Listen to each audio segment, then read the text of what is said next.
గల అయితే 5వ అధ్యాయము మొదలు పెడుతున్నాం.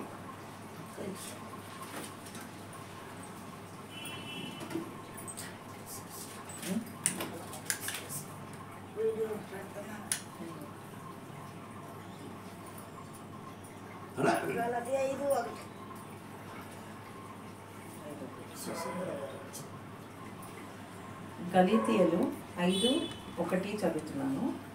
ఈ స్వాతంత్ర్యము అనుగ్రహించి క్రీస్తు మనలను స్వతంత్రులుగా చేసి ఉన్నాడు.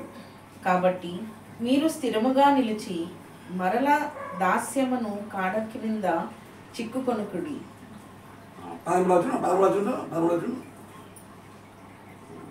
సహోదరులారా, మీరు స్వతంత్రులుగా ఉండుటకు పిలువబడితిరి.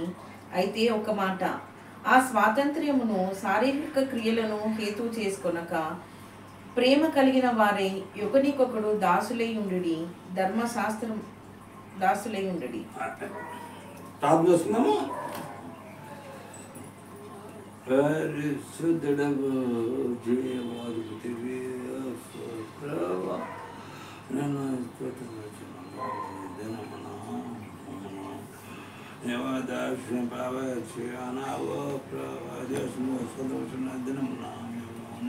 ప్రార్థించున్నాము.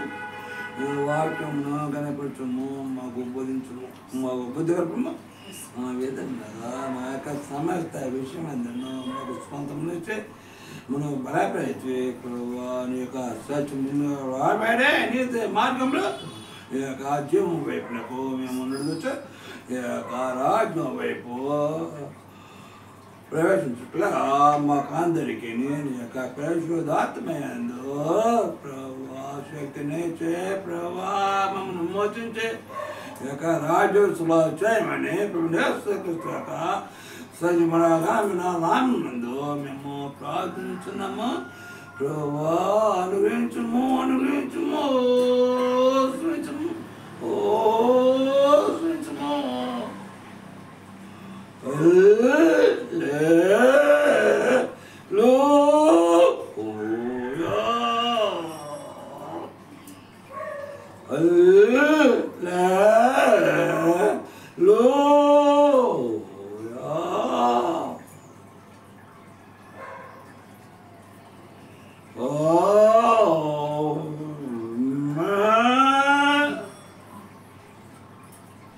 వాక్యానుసారంగా దేవుడు మనకి ఇచ్చిన వాక్యము స్వంతం ఇచ్చినది ఉన్నదే.